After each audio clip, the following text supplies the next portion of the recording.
Well, WiMAX is a new global standard. It's only a few years old, and the big advantage that WiMAX does is really for the electorate, for the people that live here in Brazil, where in the past they would have had to had wireline going to the people as residence or place of business. Now they can install it over wireless, and unlike Wi-Fi, it's a global standard for service provider to provide services. So it's meant for service providers to be able to reach the consumers with lower price and much higher capacity than what Wi-Fi would have been able to do for them. Well, the WiMAX forum has close to 200 members. So there's 200 companies in there that either are manufacturing for WiMAX or building an ecosystem to go with WiMAX. It's unmatched. Now, the Sprint Clearwire event, there are a lot of politics behind it. There are rumors that one wanted to do mobility, wanted to do fixed. Regardless of why they decide to break apart, they're still proceeding, right? Now, Sprint and Clearwire are a very large account. Clearwire is a RedLine customer. But I think if you take it down to the Brazilian level as an example, where you have companies like Neovia, that has a little bit of spectrum from the government, they would like to get more, and they're deploying with our technology and able to give to consumers the same kind of capacity that they would be getting on DSL, even more, without having to punch holes or to run wires. So from a RedLine perspective, WiMAX is really healthy. We have over 130 deployments around the world. 44 of these deployments are already producing revenue for these customers. So they're not trials, they're really real strong deployments. People like STC, ITC, close to here, Neovia, Personal in Paraguay is deploying 50 to 70 new customers a day using WiMAX technology, which enables them to, with a very small charge, $29, $30 a month, from the consumers to deliver, hundreds of megabits per second to the consumer base with a small fee competitive to DSL. So WiMAX is really healthy for us. We're deploying today. Our customers are deploying. There are two standards, D and E. We're shipping D today. We're getting ready to ship E. So it's really good news for us. Well, I would challenge that. I'm from Canada. Every 50,000 square feet building in Canada has fiber. So the opportunity for WiMAX is not great. There's so much fiber. In the developing market, south of Miami as an example, even in the southern cone, there is not as much fiber, there's not as much copper, or maybe the copper is very old, and the performance that can be reached over DSL type technology are not as great as they could be with WiMAX. There's also, unfortunately, vandalism in the fact that it costs a fortune to renew the copper network.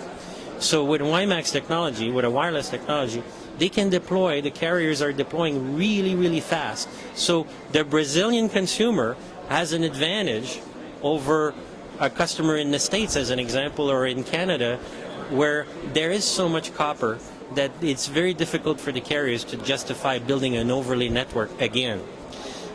Absolutely. We've got customers that are doing video surveillance and IPTV. Now, the IPTV word is a pretty big scope. It could be from very small quality to very high-end resolution. So the reality is we have to live with the fact that WiMAX delivers roughly about 3 to 4 bits per hertz. So if a service provider has 3 or 7 meg channel, they have 20 megabits per second in that sector to offer. So the question is, how many of these services are they offering? How many customers are buying IPTV?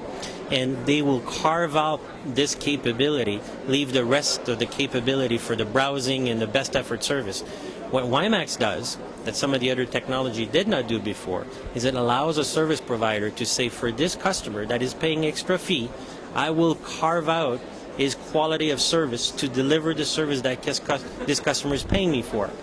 So there is definitely a future in IPTV with WiMAX. Now, then you're not going to put 1,000 people in the same sector. However, you may have 1,000 customers in the base station, and some of them may be getting IPTV, some others may not be getting the same kind of services. We deliver today 256 CPE plus per sector with these customers, like in Paraguay.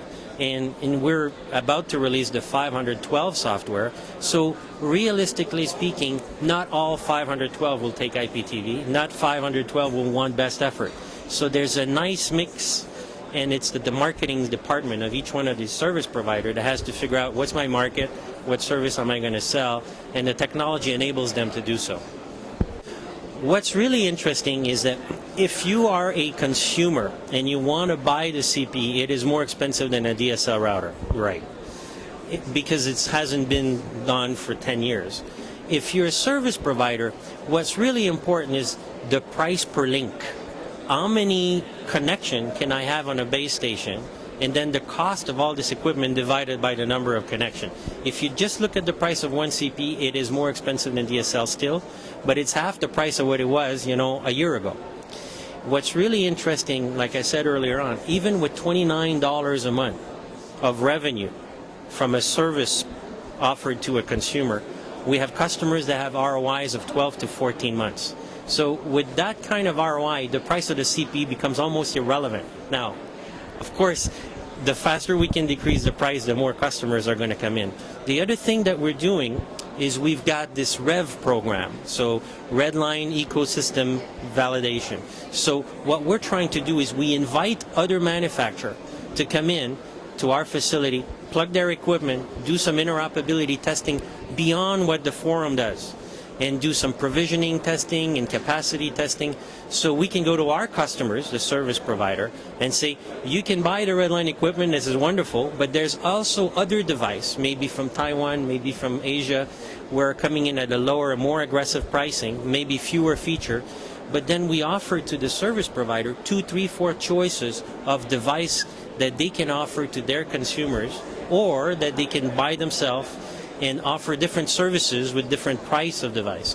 So the price of the CP is reaching the economic point today, but as time goes on, even by the end of the year, December, we are in December, you're looking at PCMCIA card now and USB card in the D format. In the E format, when the standards are done and the certification is done, you're going to see the same kind of ecosystem. It's just not there yet.